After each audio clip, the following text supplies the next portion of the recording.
इस सृष्टि में जिसने भी जन्म लिया है उसकी मृत्यु निश्चित है। इस पूरे ब्रह्मांड में कोई भी अपने काल से नहीं बच सकता। अमरता का वरदान छोड़कर कुछ और मांग लो, मैं तुम्हें अवश्य प्रदान करूंगा। तो मुझे यह वरदान दीजिए ब्रह्मदेव कि मेरी मृत्यु का साधन ना कोई अस्त्र बन सके, ना ही कोई शस्त्र। मेरा वध करने का सामर्थ्य ना किसी मनुष्य में हो, ना ही किसी पशु में, और ना ही किसी देव या असुर में। मेरा काल मुझ तक ना दिन में पहुंच पाए, ना ही रात में, और प्राणहीन होकर मेरा तन ना घर के भीतर गिरे, ना घर के बाहर। तथास्तु।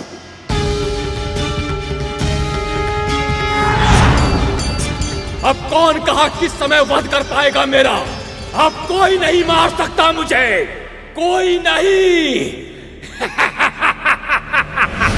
इतनी शर्तों के बाद तो हिरण्यकश्यप का वध करना संभव हो गया होगा ना मां? केवल हिरण्यकश्यप ही नहीं, उससे पहले और बाद में जन्म लेने वाले अनेक असुरों को लगता है कि भगवान को ऐसे वरदान देने के लिए विवश करके वो मृत्यु को छल पाएंगे, अपने काल से जीत पाएंगे। पर वो ये नहीं समझ पाते कि ऐसे विशेष वरदानों के माध्यम से वो स्वयं ही निर्धारित कर देते हैं कि उनकी मृत्यु कैसे होगी। हिरण्यकश्यप के साथ भी ऐसा ही हुआ था, पर अभी उसका अंत होने में समय शेष था। अभी तो उसकी तपस्या पूरी हो जाने के कारण इंद्र और अन्य देवताओं के ऊपर संकट के बादल गिर गए थे। ऐसा भीषण वरदान अमृत ना मिलकर भी लगभग मिल ही गया है। अब क्या करेंगे? उस दुष्ट का सामना कैसे करेंगे हम? हे प्रभु, अब क्या होगा? महारानी, देखिए कितना बड़ा वरदान प्राप्त किया है आपके पति ने। अब असुरों की विजय कोई नहीं रोक सकता, कोई नहीं। पर कहां हैं आप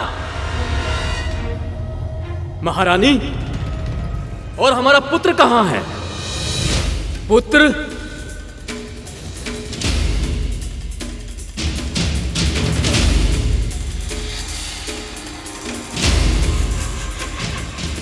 महाराज, आप लौट आए। महाराज, हमें क्षमा कर दीजिए। असुर सम्राट हिरण्यकश्यप के महल में सुरक्षा के लिए उत्तरदायी सैनिकों का मुख मलिन है, दृष्टि भूमि पर है, आंखों में है ग्लानि की छाया। लेकिन क्यों? ऐसा क्या हुआ है? मेरी पत्नी कहां है? बोलो। महाराज, वो देवों का राजा इंद्र वेश बदल कर आया था और महारानी का अपहरण करके ले गया। हमने बहुत प्रयास किया महाराज, अनेकों असुर मारे गए महाराज, पर हम महारानी की रक्षा नहीं कर पाए महाराज।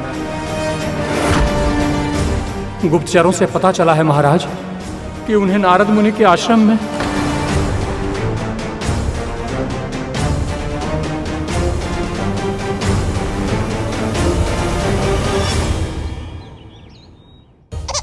अरे अब बस भी करो, बहुत समय हो गया, आराम करना भी तो आवश्यक है ना। लाओ।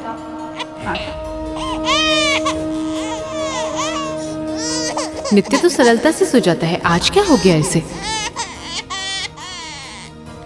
माता को सता रहे हो राजकुमार? चलो अब सो भी जाओ।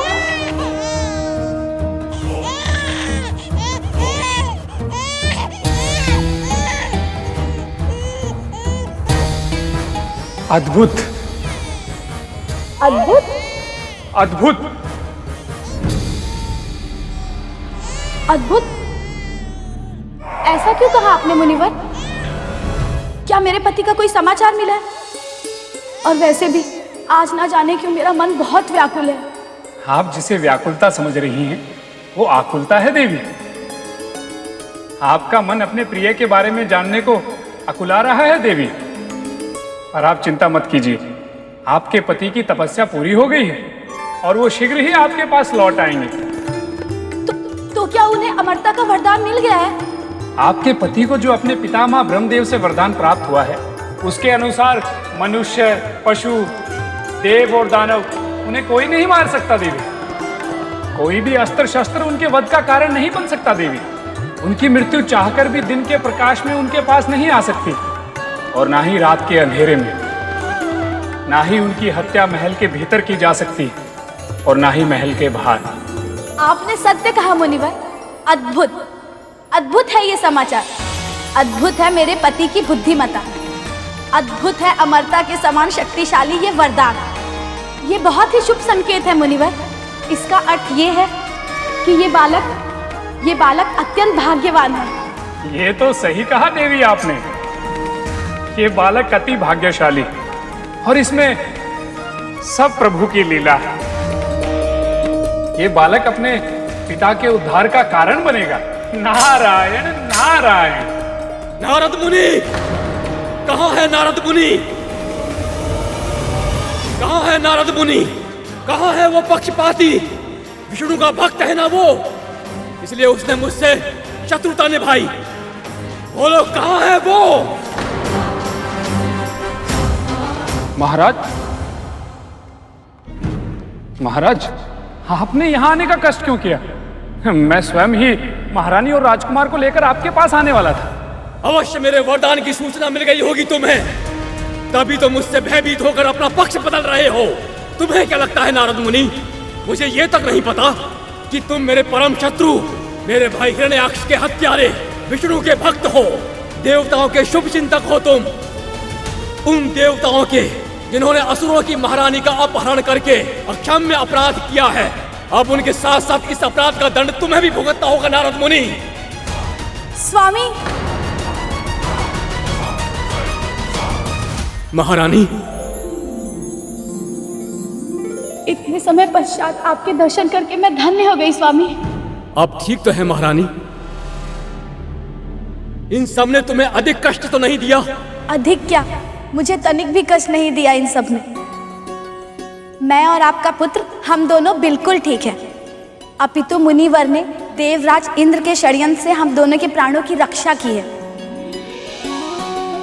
बल्कि गर्भावस्था में और पुत्र के जन्म के पश्चात भी मेरे भोजन, पोषण और मेरे आराम का पूर्णतः ध्यान रखा गया है। हम दोनों बहुत सकुशल हैं। मेरे प्रतिज्ञाबद्ध शत्रु के भक्त होते हुए भी आपने मेरी पत्नी और मेरे पुत्र की रक्षा करके बहुत सराहनीय काम किया है। असुर राज हिरण्यकश्यप किसी के उपकार को नहीं भूलता। अपने पुत्र से भेंट नहीं करेंगे महाराज? उसको देखने के लिए मेरी आंखें कब से तड़प रही हैं नारद मुनि।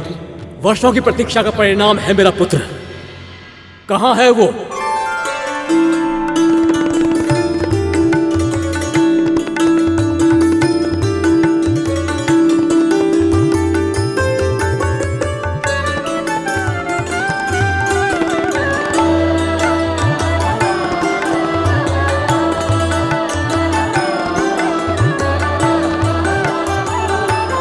प्रभु का सबसे बड़ा शत्रु उनके सबसे बड़े भक्त से पहली बार मिल रहा है।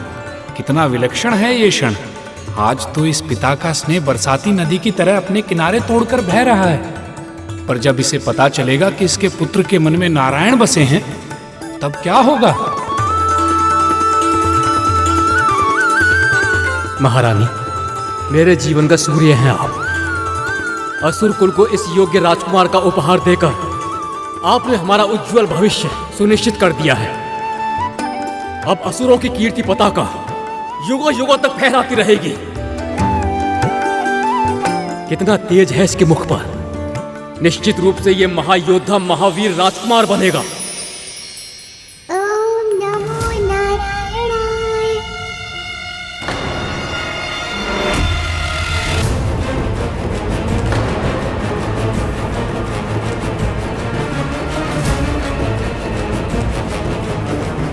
ये क्या कहा इसने?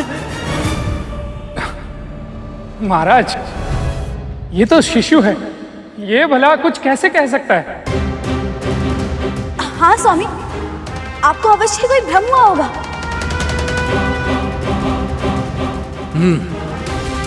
आप सही कह रही हैं महारानी। इसने तो अभी बोलना भी नहीं सीखा होगा, और जब सीख भी लेगा तब भी मेरा पुत्र उस छली नारायण का नाम कभी नहीं लेगा।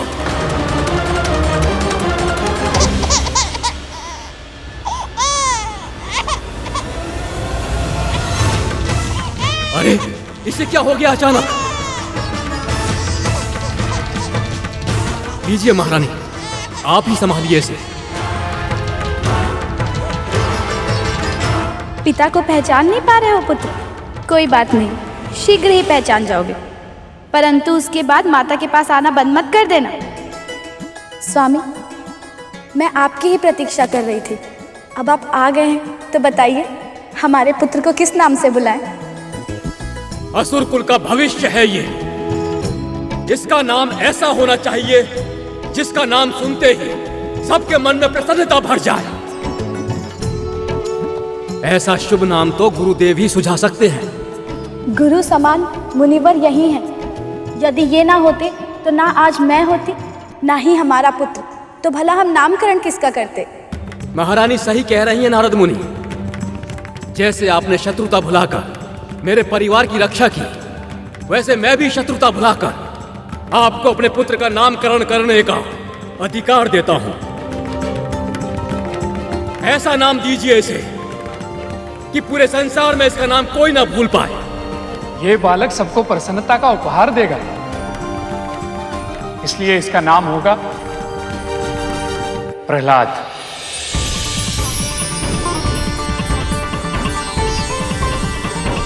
प्रहलाद। प्रहलाद। पुत्र की विष्णु भक्ति से अनभिज्ञ हिरण्यकश्यप उसे अपने महल में महारानी लीलावती के साथ छोड़कर सबसे पहले उन देवताओं से अपना प्रतिशोध लेने गया जिन्होंने उसकी अनुपस्थिति में उसकी पत्नी का अपहरण किया था। उधर स्वर्ग में देवगणों तक भी ये सूचना पहुंच गई थी कि हिरण्यकश्यप की तपस्या सफल हो चुकी है और उसे विशेष वरदान प्राप्त हो चुका है। और इसी कारण भय से आतंकित उन देवताओं ने युद्ध करने के स्थान पर आत्मसमर्पण कर दिया।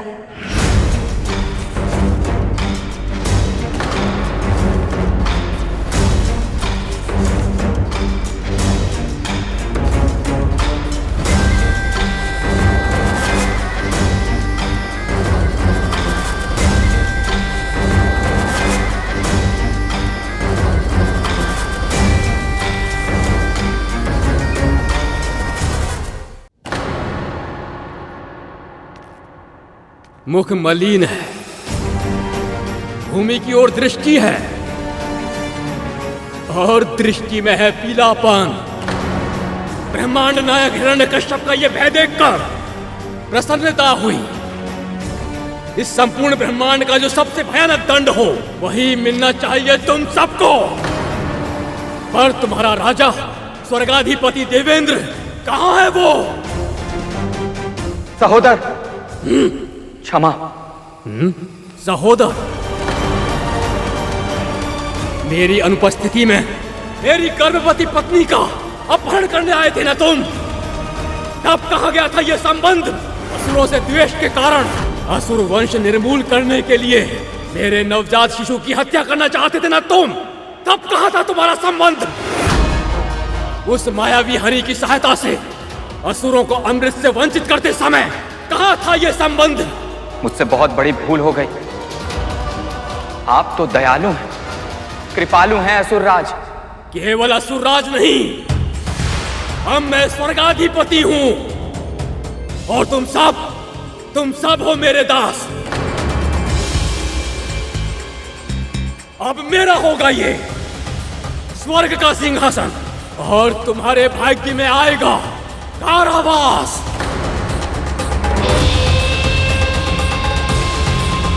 और हाँ, तुम सभी देवता केवल मेरे ही नहीं, मेरे उस पुत्र के भी दास बनकर जियोगे जिसका जीवन तुमने आरंभ होने से पहले ही छीनना चाहा था।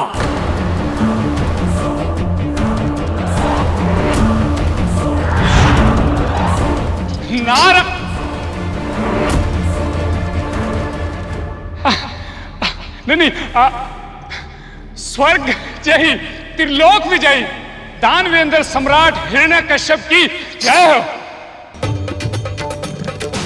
देवेशी नारद आ गए हैं, ये हमारी सहायता अवश्य करेंगे। आ गए नारद मुनि। तुम कितनी भी मधुर बातें करके देवताओं का पक्ष लेने का प्रयास क्यों ना करो?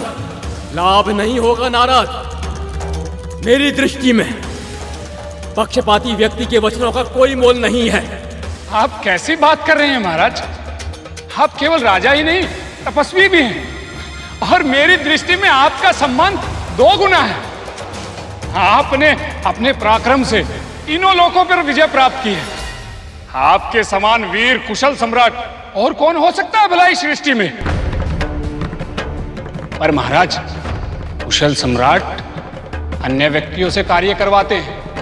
मेरा छोटा सा निवेदन है आपसे। अवश्य ही महर्षि नारद के मस्तिष्क में कोई ना कोई युक्ति है, किंतु क्या योजना है इनकी?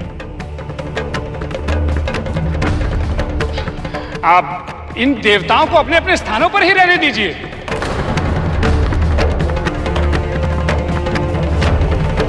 त्रिलोक का शासन चलाने के लिए योग्य प्रशासकों की आवश्यकता है।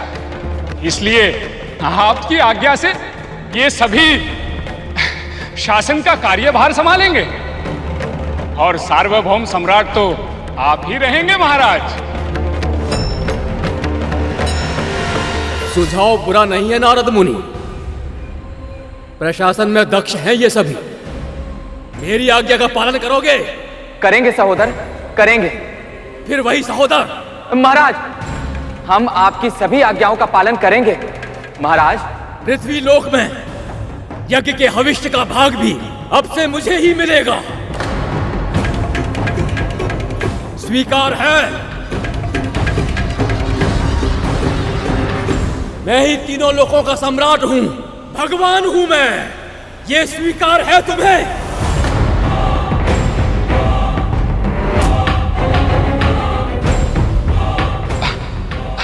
त्रिलोक विजयी दानवेंद्र सम्राट हिरण्यकश्यप की जय हो।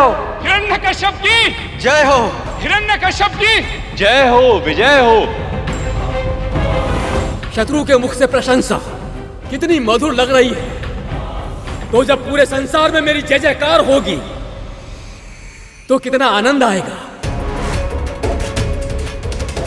नारद मुनि, मुझे तुम्हारा सुझाव स्वीकार है। अब ये देवता कारावास में नहीं रहेंगे, बल्कि सारे जगत में मेरी कीर्ति का गुणगान करेंगे, मेरे मंदिर बनवाएंगे, विष्णु के स्थान पर मेरी पूजा होगी।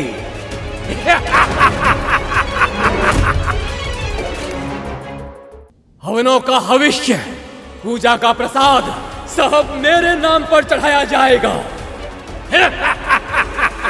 ओम नमो हिरण्याय। ओम नमो हिरण्याय। ओम नमो हिरण्याय। अब ओम नमो हिरण्याय। ओम नमो हिरण्याय।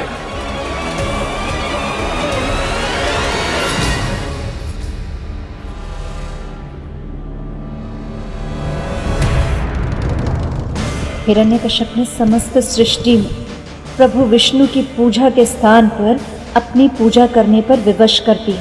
ओम हिरण्याय नमः। ओम लीलावती मनोहराय नमः। ओम कश्यप प्रजापति पुत्राय नमः। ओम कश्यप प्रजापति पुत्राय नमः। ओम हिरण्यकश्यपाय नमः। नमो नारायणाय किशन मोहन जी। अरे अपने प्राण का मोह नहीं है तुम्हें? असुर सम्राट हिरण्यकश्यप के नाम का जाप किया करो। बोलो हिरण्यकश्यपाय नमः। हिरण्यकश्यपाय नमः। हिरण्यकश्यपाय नमः। ओम हिरण्यकश्यपाय नमः। ओम हिरण्यकश्यपाय नमः। ओम हिरण्यकश्यपाय नमः। जिस संसार में मेरे प्रभु की पूजा ना हो, उसकी कल्पना भी करना मेरे लिए असंभव है मां। ऐसा कौन सा भय होगा जिसने देवता और भक्तों के मन को इतना अधिक आतंकित कर दिया कि उन्होंने एक राक्षस के कहने पर अपना धर्म त्याग दिया? और मां, प्रभु ने ऐसा होने ही क्यों दिया? प्रभु ने हिरण्यकश्यप को दंड क्यों नहीं दिया? ऐसे नीच अधर्मियों की मृत्यु शीघ्र ही क्यों नहीं हो जाती? क्योंकि उनके पिछले जन्म का पुण्य फल इतना अधिक होता है कि जब तक वो समाप्त न हो जाए और जब तक उनके पापों का घड़ा पूरी तरह भर न जाए, उनका अंत नहीं किया जा सकता। तो क्या संसार का कायाकल्प होते हुए प्रभु बस देखते रहे मां? नहीं पुत्र, हिरण्यकश्यप का अंत उसके पुत्र के रूप में जन्म ले चुका था। अपने पिता के पापों के घड़े को शीघ्र भरने में वो सहायता करने वाला था। वो जो भगवान के सर्वाधिक प्रिय भक्तों में से एक है, वो जिसका नाम काल के सभी महान वैष्णवों में से सदैव सबसे पहले लिया जाएगा। प्रहलाद।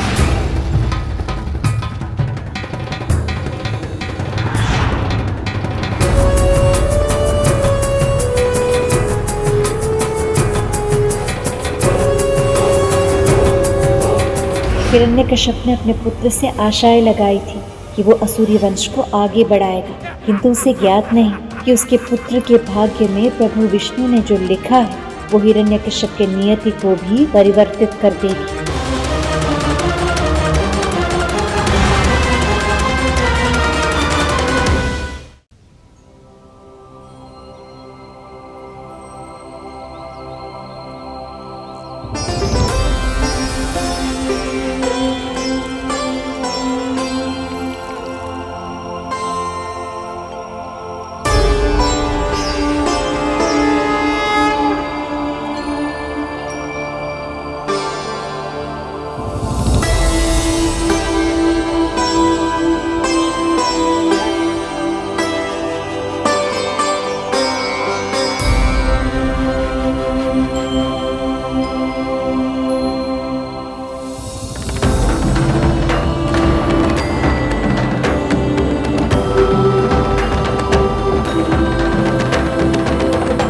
राजकुमार, तुम यहाँ अकेले बैठ के क्या कर रहे हो? चलो ना, खेलो हमारे साथ। हाँ हाँ, बहुत आनंद आएगा। मल्ल युद्ध करेंगे। जिसके नाम में ही युद्ध हो वो खेल कैसे हुआ मित्रों? एक दूसरे को सताने में, मार पीट करने में कैसा आनंद?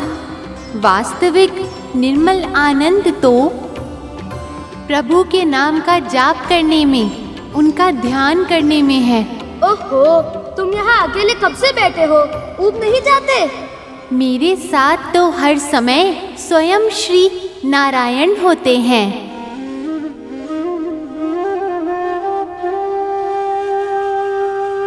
इसलिए ना तो मैं कभी अकेला होता हूँ, ना ही मुझे कभी उबन होती है। ये हरि कौन है प्रहलाद? और कहाँ है ये? कैसे देख सकते हैं उन्हें? उन्हें केवल मन की आंखों से देखा जा सकता है। मन की आंखों से? चलो मित्रों, राजकुमार तो मन ही मन खेलेंगे।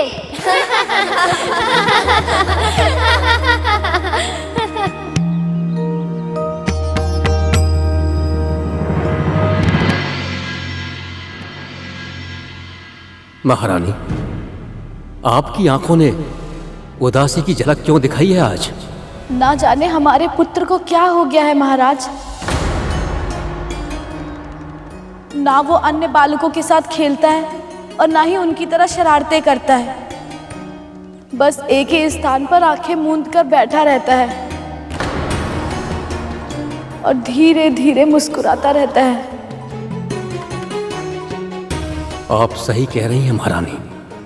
दानव कुल सम्राट के पुत्र जैसा गर्व तनिक भी नहीं है इसमें। अर्थात समस्या तो है, और मेरी दृष्टि में भी एक ही उपाय है।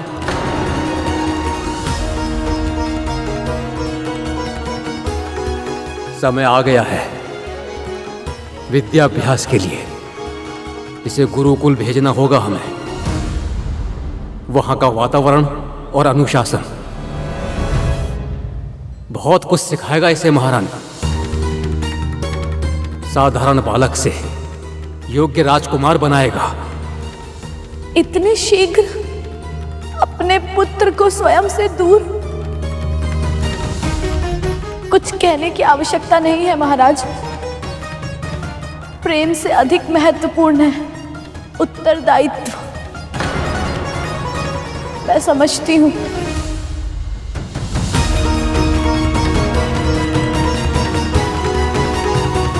इस बालक की सिद्धि से कितने अबोध है इसके माता पिता यही समय है इनके पास जब वो अपने पुत्र के सबसे निकट रह सकते, किंतु ये तो इसे स्वयं से दूर कर रहे हैं। ओम हिरण्याय नमः, ओम हिरण्याय नमः, ओम नमो त्रैलोक्य साम्राज्य विजेता। आइए आइए गुरुपुत्रों, पधारिए।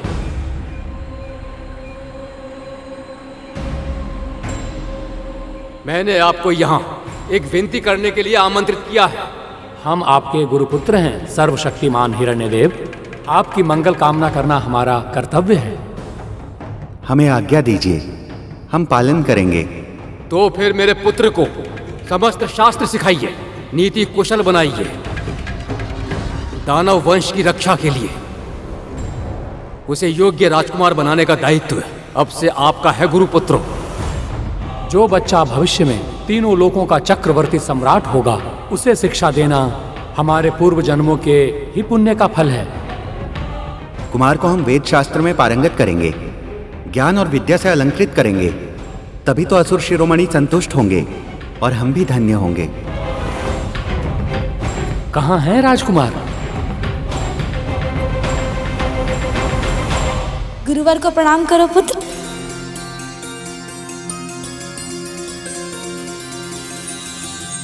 पुत्र, तुम गुरुकुल जा रहे हो। मन लगाकर पढ़ना, जो सिखाया जाए, और अच्छी तरह से स्मरण रखना। प्रभु कहते हैं कि ज्ञान ही वो मार्ग है जिससे हम अपने मन के अंधकार को मिटाकर भक्ति के मार्ग पर आगे बढ़ सकते हैं।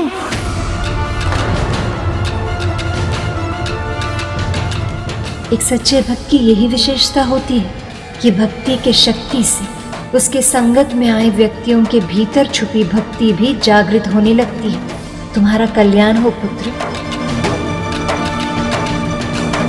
भक्ति नहीं पुत्र, शक्ति। तुम्हें तपस्वी नहीं, तेजस्वी बनना है पुत्र। त्रिलोक विजेता बनना है तुम्हें। आश्रम में पुत्र को जन्म देने का यही दुष्परिणाम होता है।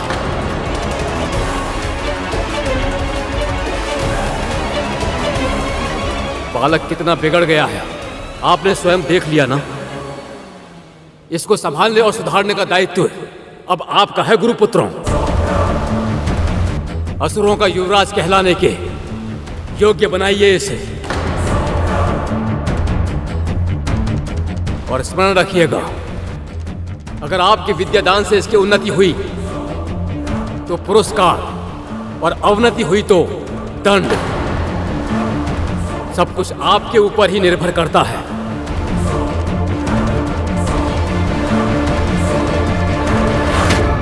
ओम द्यौ शांति अंतरिक्षं शांति। ओम द्यौ शांति अंतरिक्षं शांति।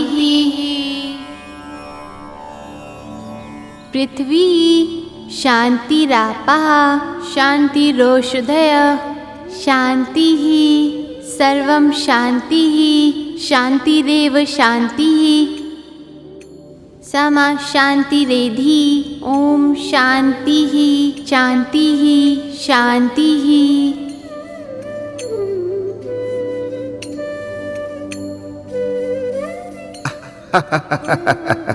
अद्भुत अद्भुत, अविश्वसनीय, अकल्पनीय। तुम्हें इसका अर्थ भी पता है पुत्र?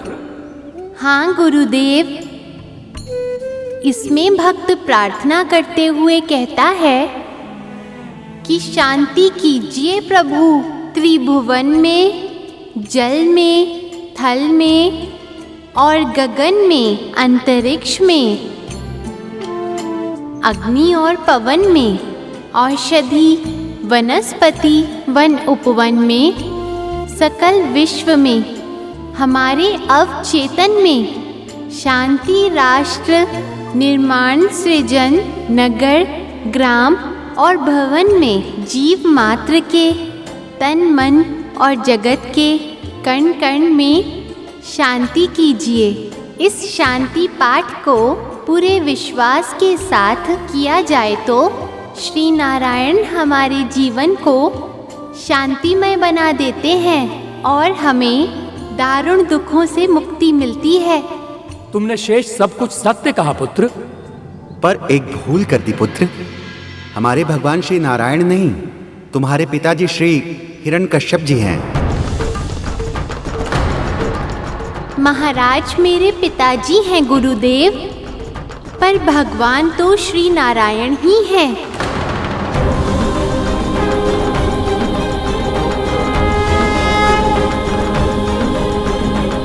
प्रभु, इस बालक का मन कितना शुद्ध और निष्पक्ष है। इतनी सद्बुद्धि, वो भी एक असुर के पुत्र में, कैसे प्रभु? ये समय का चक्र है देव। जैसे रात्रि के बाद दिवस आता, वैसे ही असुर कुल में हिरण्यकश्यप के लंबे अंधकार के बाद एक प्रकाश ने जन्म लिया। वो है मेरा सबसे प्रिय भक्त प्रहलाद।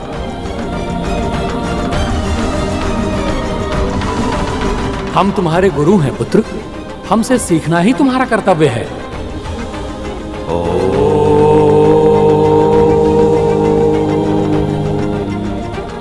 नमः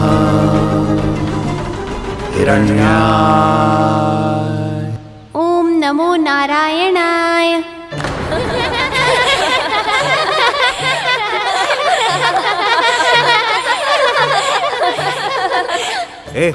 चुप करो सब।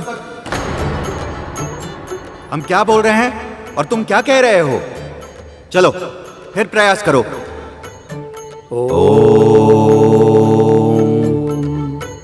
ओम नमः नमः हिरण्याय नारायणाय।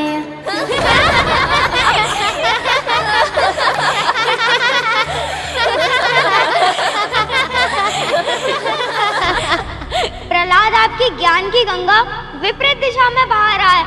तुमसे पूछा किसी ने? अपने कौवे जैसा ये मुख बंद रखो, नहीं तो मार मार कर पीठ सीधी कर दूंगा। भूल प्रहलाद कर रहा है, फिर भी आप डांट हमें रहे हैं। मूर्ख कहीं का, तेरे पिता महाराज है क्या?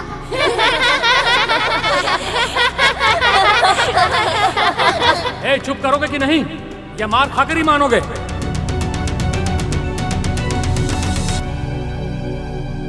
प्रहलाद पुत्र, सत्य को स्वीकार करने में ही भलाई होती है।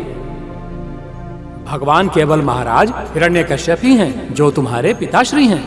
गुरुजी, मैंने तो सत्य स्वीकार कर लिया, अब आप भी कर लीजिए।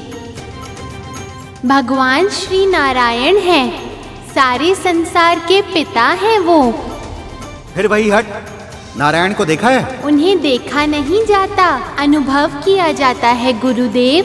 सर्वत्र हैं वो, सबके रक्षक हैं। भाई। हाँ भाई। यदि ये ऐसे ही हिरण्यकश्यप के शत्रु को पूछता रहा तो हमारी रक्षा कौन करेगा? हाँ। बालक, तुम अपने गुरु का अनादर कर रहे हो।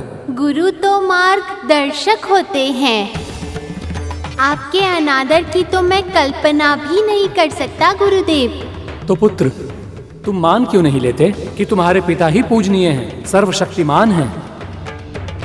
इसमें तो कोई संदेह ही नहीं है कि पिताजी मेरे लिए पूजनीय हैं, सर्वशक्तिमान हैं, पर वो भगवान हैं, ये सत्य नहीं है गुरुदेव। सत्य असत्य का भेद न आयु का अंतर देखता है, ना पद की प्रतिष्ठा, वो तो अपने आप ही प्रकट हो जाता है। देखा मित्रों, राजकुमार ने तो गुरुदेव की बोलती बंद कर दी। चुपचाप अपना पाठ स्मरण करो, हम अभी आते हैं।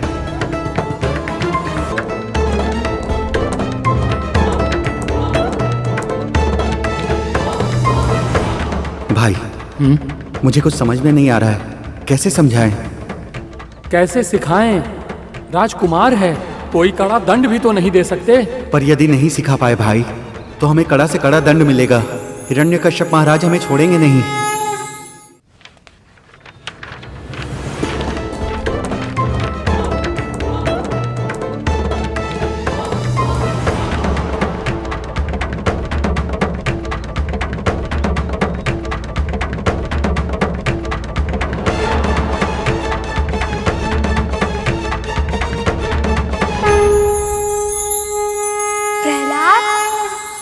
वेद मंत्र इतनी अच्छी तरह कैसे स्मरण है? इसमें मेरा कोई श्रेय नहीं है भाई। मैं जब माँ की गर्भ में था, श्री नारायण की कथा के बारे में सुना था। उसके लिए वेदों को जानना तनिक भी कठिन नहीं है। ये नारायण कौन है? जगत पिता हैं वो, हमारे पालनहार हैं वो।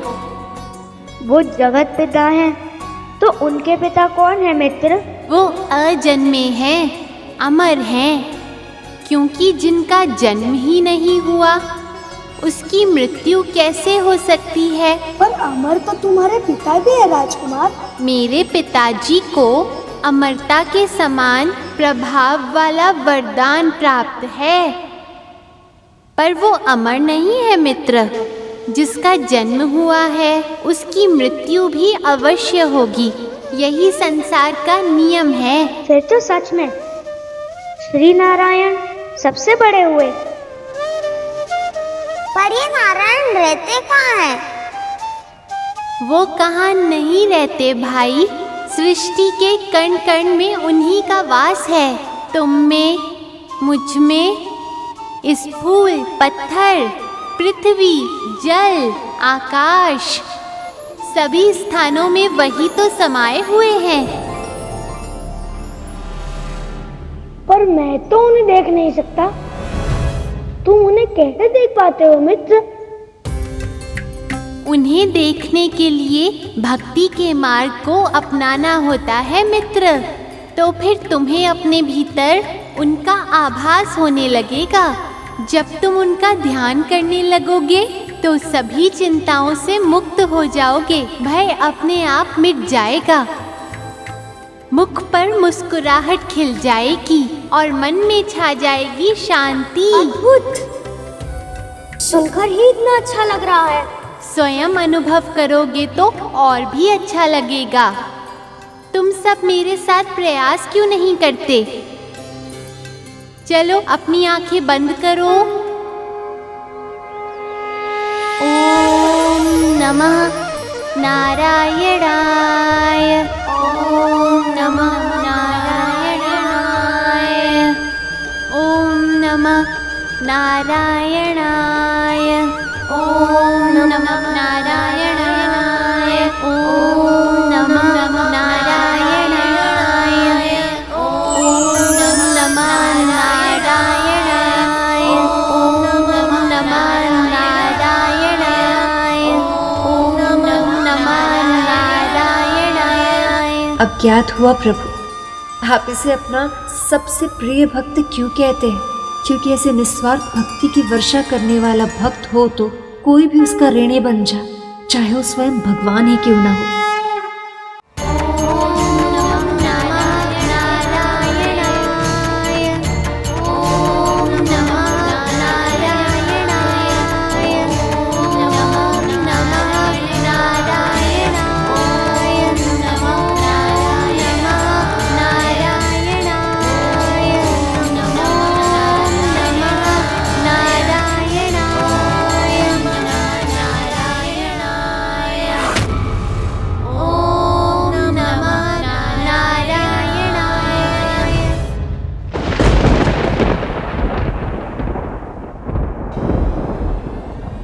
क्या हुआ देवी? आपकी आंखों में आंसू? भक्तों के मुख से आपका नाम सुनकर मेरे मन को इतना सुख मिलता है कि मैं शब्दों में व्यक्त भी नहीं कर सकती। जब से हिरण्यकश्यप ने आपकी पूजा बंद करा दी है और स्वयं की पूजा शुरू कर दी है, तब से पृथ्वी पर आपका नाम सुनने के लिए मेरे कान तरसने लगे और इन बालकों के मुख से आपका नाम और भी अधिक मधुर लग रहा है। आप सत्य कह रही हैं देवी। इनके हृदय जितने शुद्ध, उतनी ही शुद्ध है इनकी भक्ति। ये मेरी भक्ति किसी इच्छा की पूर्ति के लिए नहीं कर रहे और इसीलिए इनकी ये भक्ति सबसे अधिक विशेष है। पर प्रभु, जब हिरण्यकश्यप को इसके बारे में पता चलेगा तब क्या होगा?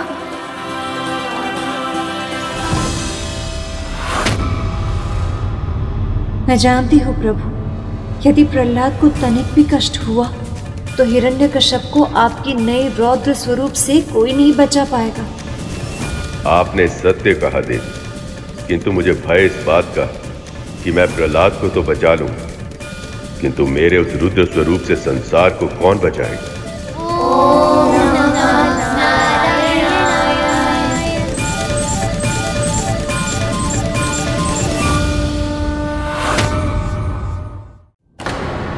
एक ओर प्रहलाद और ये सभी बालक हैं जो दावानल की तरह दहकते हुए हिरण्यकश्यप के क्रोध के सामने भी प्रभु श्री विष्णु की भक्ति की लौ जलाए हुए, और दूसरी ओर हम हैं जिन्होंने अपने शक्ति, शासन और प्रतिष्ठा को छीन जाने के भय से अपने भगवान का नाम स्मरण करना भी छोड़ दिया है।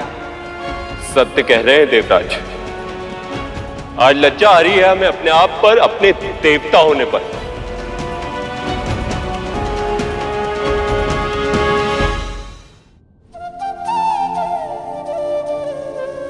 पर प्रभु,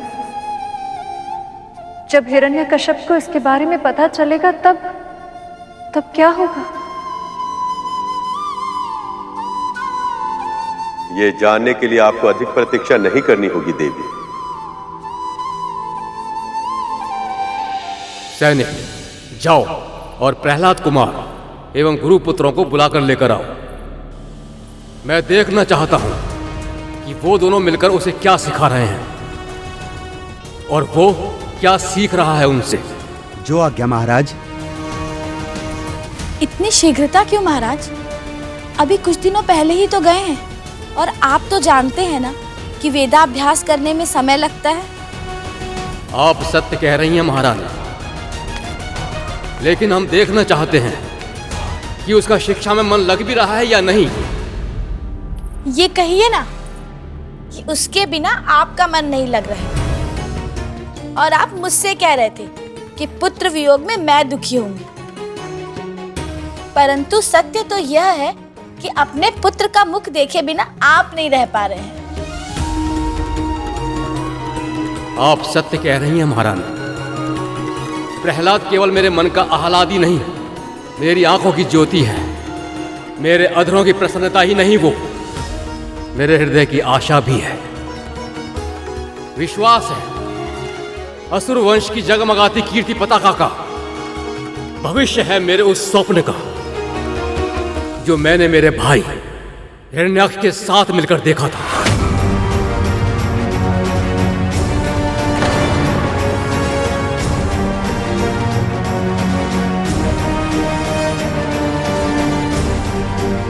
जब उस दुष्ट असुर को प्रहलाद की हरि भक्ति के बारे में ज्ञात होगा तो न जाने वो उस नन्हे से बालक के साथ क्या करेगा।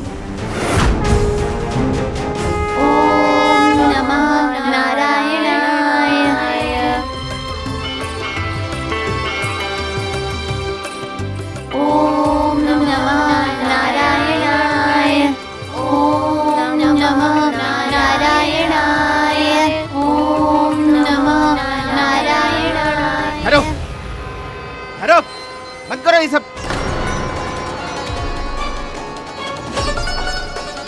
तुम सबको तनिक भी लज्जा नहीं आई गुरुकुल का नियम तोड़ते हुए।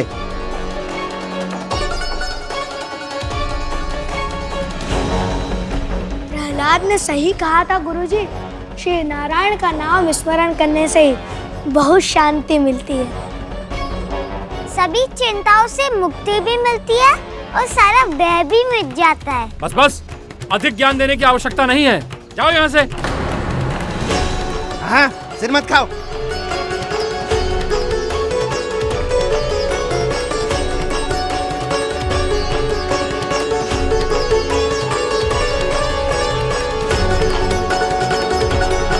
प्रहलाद पुत्र, तुम भी चलिए गुरुजनों। कहाँ श्रीमान? राजमहल। और कहाँ जाओगे?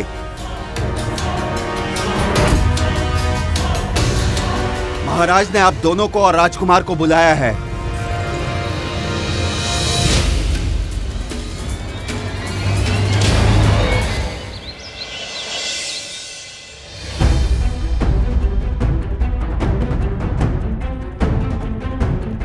प्रहलाद, पुत्र जैसा सिखाया वैसा ही बोलना, अपने पिताजी का ही जाप करना। नारायण का नाम मत लेना, कहना ओम हिरण्याय नमः। समझ गए? तो चलो।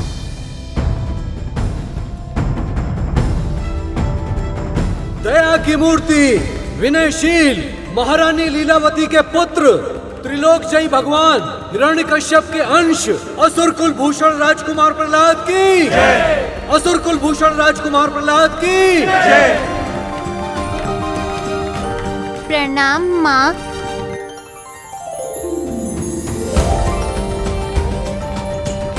मेरा पुत्र प्रहलाद,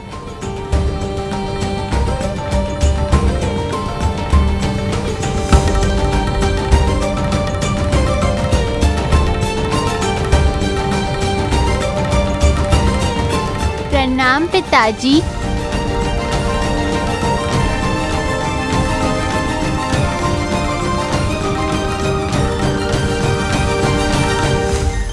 त्रिभुवन के साम्राज्य से भी बढ़कर है पुत्र का ये आलिंगन। कहो पुत्र, गुरुजनों से स्नेह तो मिला ना तुम्हें? हाँ पिताजी, गुरुजनों ने बहुत प्रेम और धैर्य के साथ विद्याभ्यास कराया मुझे। मैं भाग्यशाली हूँ, मुझे इनसे शिक्षा ग्रहण करने का अवसर मिला। कुमार की विनयशीलता का वर्णन करना नितांत असंभव है महाराज। अहंकार तो लेस मात्र भी नहीं है महाराज, क्रोध का तो नाम तक नहीं है। खेल खेल में असत्य भाषण देना भी नहीं आता कुमार को। प्रत्यक्षम किम अनुमानम, प्रत्यक्षम किम प्रमाणम। जो सामने है उसको ना अनुमान की आवश्यकता होती है और ना प्रमाण की।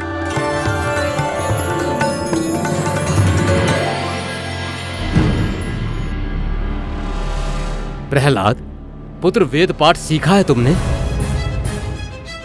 शास्त्रों का अध्ययन किया है ना?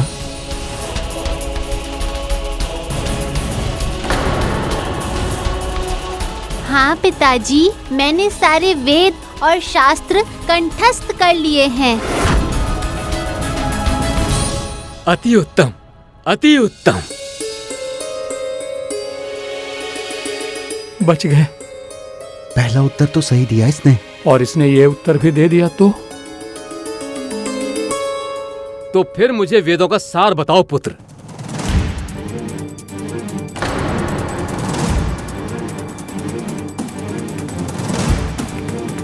इसने इसका उत्तर भी दे दिया तो?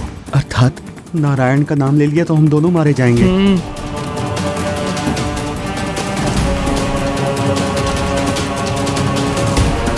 पुत्र प्रहलाद, जैसा हमने सिखाया था वैसा ही बताना। पुत्र, कोई त्रुटि मत करना है? ओम नमो नारायणाय, ओम नमो नारायणाय।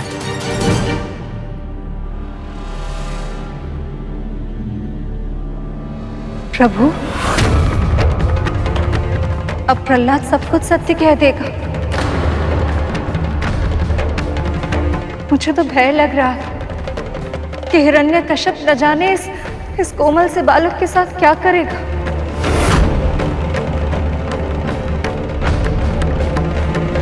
सभी वेदों का सार है आत्मनि खल्वरे विज्ञात इदम सर्वम विदितम, अर्थात जब आत्मा को जान लिया तो सब कुछ जान लिया।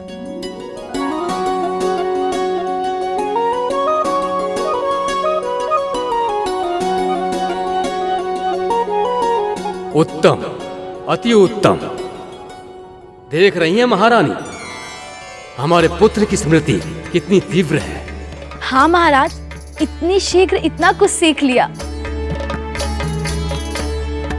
नारायण का बहुत बहुत धन्यवाद। अच्छा हुआ उसने उल्टा सीधा कुछ नहीं बोला। सत्य यही है कि आत्मा और परमात्मा में कोई भेद नहीं।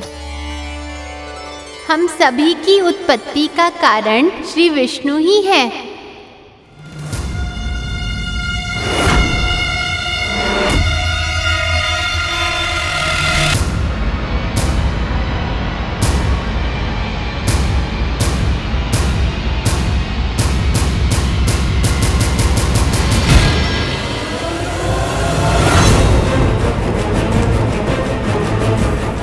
सभी की हर श्वास उनकी कृपा से ही है।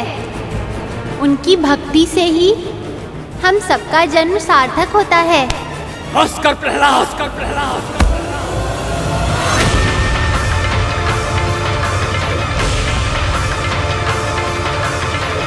मेरे शत्रु का गुणगान सुनाकर मेरे कानों में पिघला हुआ शीशा डाल रहे हो तुम। गुरुपुत्रों, यही सिखाया तुमने मेरे पुत्र को? मेरे वैरी विष्णु की प्रशंसा करना? दानेश्वर, इसमें हमारा कोई अपराध नहीं है। आपके चरणों की सौगंध महाराज, हमने शत्रु पक्ष के कोई शास्त्र का ज्ञान नहीं दिया राजकुमार को।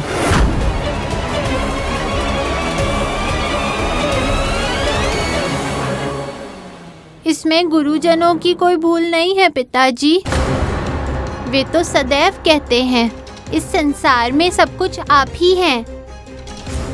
आप ही भाग्य विधाता हैं। आप ही भगवान हैं।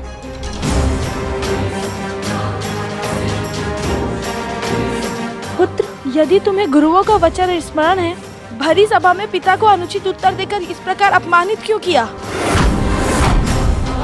पिताजी को अपमानित करने की मैं कल्पना भी नहीं कर सकता माँ, पर इन्हें प्रसन्न करने के लिए असत्य भी तो नहीं बोल सकता।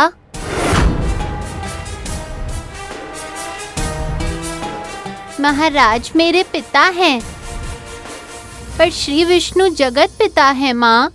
हत्यारा है वो।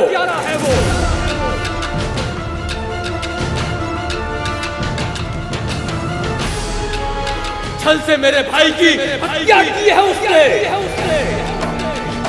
हत्या नहीं की पिताजी, अवतार लेके उद्धार किया है। वो मेरा शत्रु है प्रहलाद। आपका शत्रु आपके भीतर है पिताजी।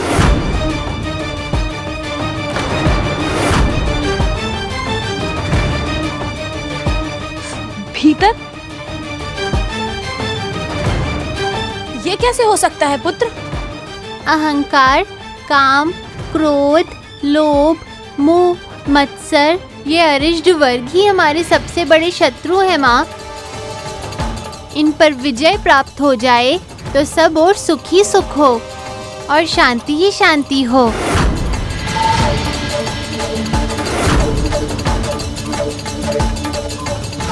कह तो सही रहा है बालक। किसी न किसी का शीश धड़ से अलग कर दिया जाएगा। इसी के कारण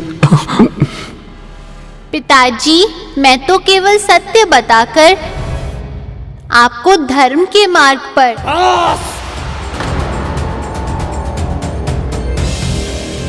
मेरी राज्यसभा में चिर शत्रु की प्रशंसा हो, मैं ये सहन नहीं कर सकता। उस विष्णु के नाम तक को इस संसार से मिटाना होगा। पिताजी इतना क्रोध क्यों कर रहे हैं माँ? इसी क्षण विष्णु का नाम जपना छोड़ दो प्रहलाद, अन्यथा तुम्हें भी वही दंड मिलेगा जो अन्य सभी को मिलता है।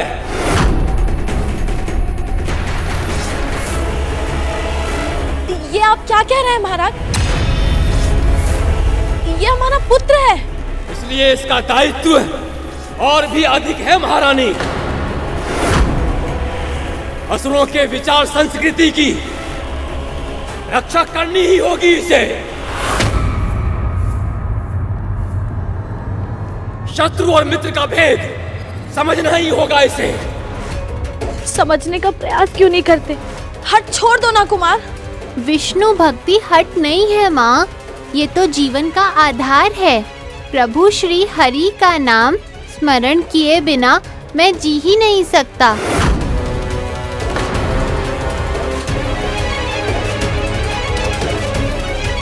सैनिकों, बंदी बना लो इस कुलद्रोही को और डाल दो काल कोठरी में।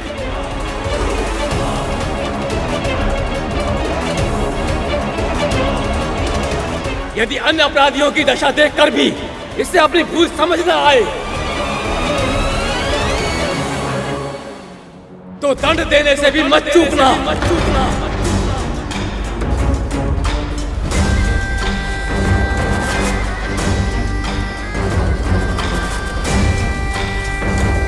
अब मैं इसका मुख तब देखूंगा जब पश्चाताप इसके हृदय को फिर से निर्मल कर देगा।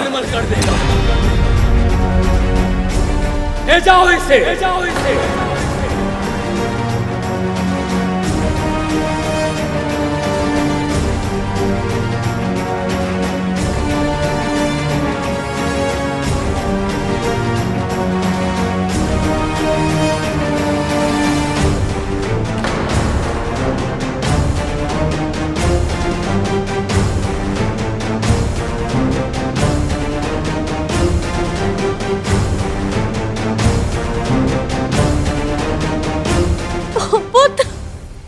महारानी,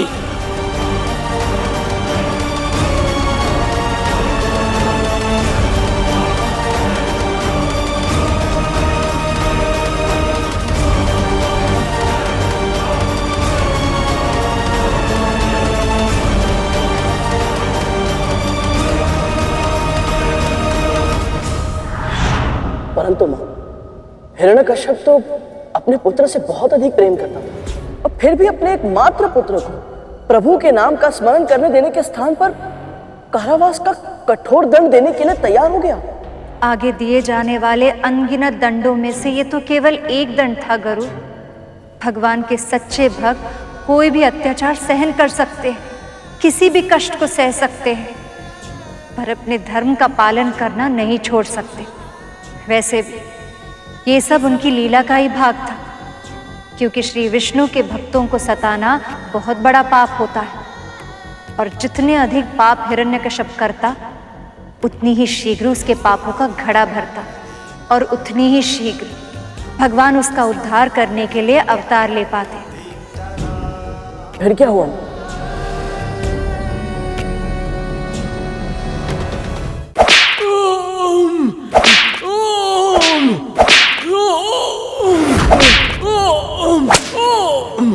बोल लेगा श्री हरि का नाम।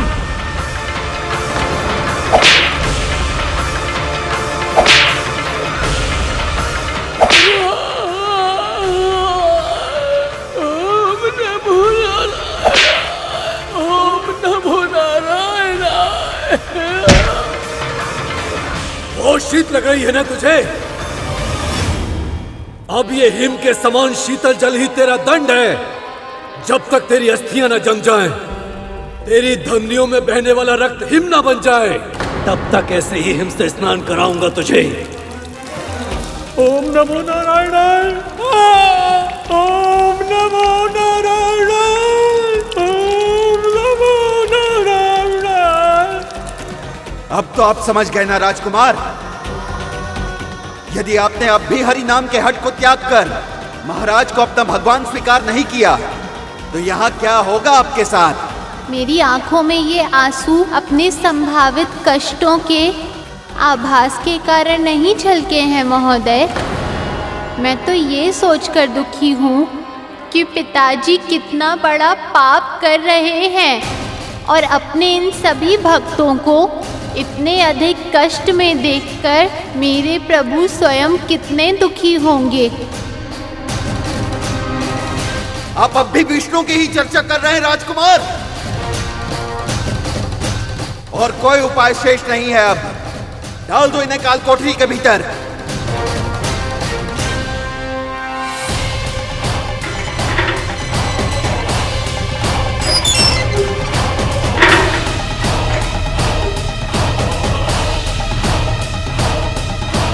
प्रभु, कहीं असुर इतने छोटे बालक को भी दुष्कर यातना ना दी।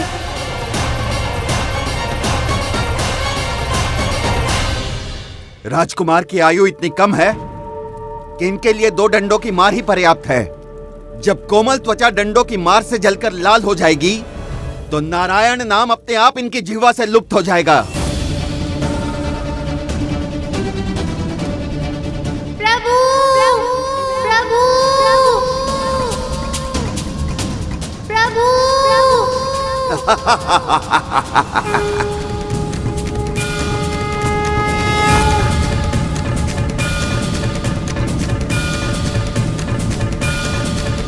भक्त प्रहलाद की रक्षा कीजिए प्रभु। यदि आपने उसकी रक्षा नहीं की तो इन असुरों के कठोर दंड से उसके प्राण को भी हानि हो सकती है। उसकी रक्षा कीजिए प्रभु।